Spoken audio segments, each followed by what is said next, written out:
Hi everyone, welcome to the Highlights from Ukraine podcast, your daily audio summary of the latest news reported in the Ukrainian media. My name is Artem and here is the news. 594 days less the Russian invasion of Ukraine.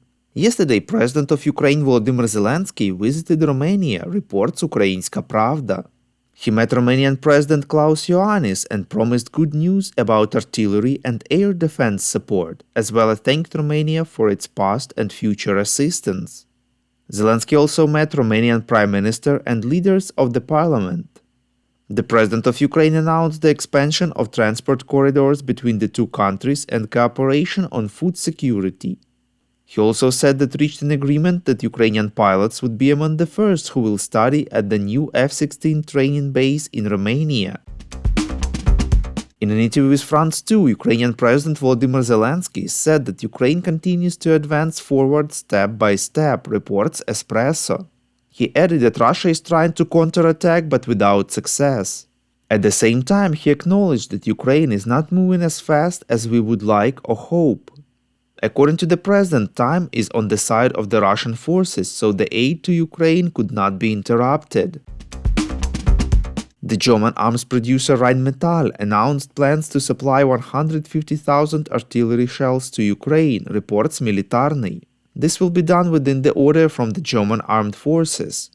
In accordance with this agreement, Rheinmetall must supply more than 100,000 155mm shells, as well as additional DM-121 high-explosive fragmentation shells.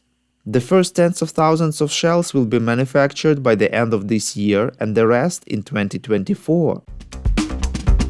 Yesterday, on the eve of the meeting of the Contact Group on Defense of Ukraine, the German Ministry of Defense announced a winter package of military aid to Kyiv in the total amount of about 1 billion euros, reports European Pravda. The new German aid package primarily consists of air defenses, including additional Patriot and Iris-T systems. The term of their dispatch to Ukraine is not specified. The package will also include 10 more Leopard 1A5 tanks, 3 additional Gepard anti-aircraft self-propelled guns, 20 Med-Evacs, and 15 armored vehicles, which will be in Ukraine in the next few weeks.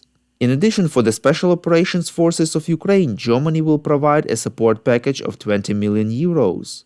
It will include vehicles, weapons, and personal equipment so that they are more combat-ready.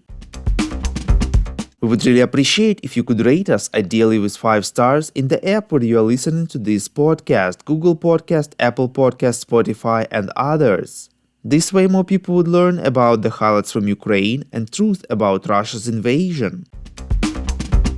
A new $200 million package of US military aid to Ukraine may be announced as early as Wednesday on the sidelines of the 16th meeting of the Ukraine Defense Contact Group, so-called Ramstein format meeting, reports Voice of America.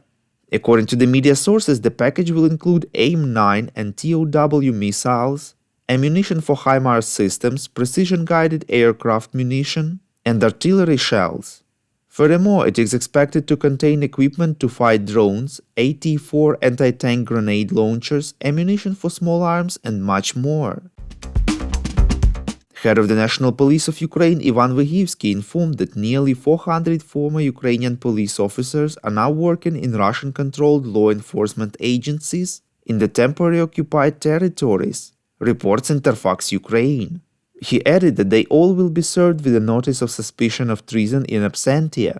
Vyhivsky stressed that despite it being a seemingly large number, in reality it is less than 0.4% in total. Moreover, the possible collaboration with the Russians of 400 police officers who stayed in the occupied territories is being investigated. Thank you for listening to the Highlights from Ukraine podcast. We're a commercial initiative of just 2 people, and we need your help to grow. Share information about the podcast, rate us in the app, subscribe to our Patreon. With your support, we are getting better. We call on you to demand from governments of your countries to impose the toughest sanctions possible on Russia and its citizens to stop their invasion of Ukraine.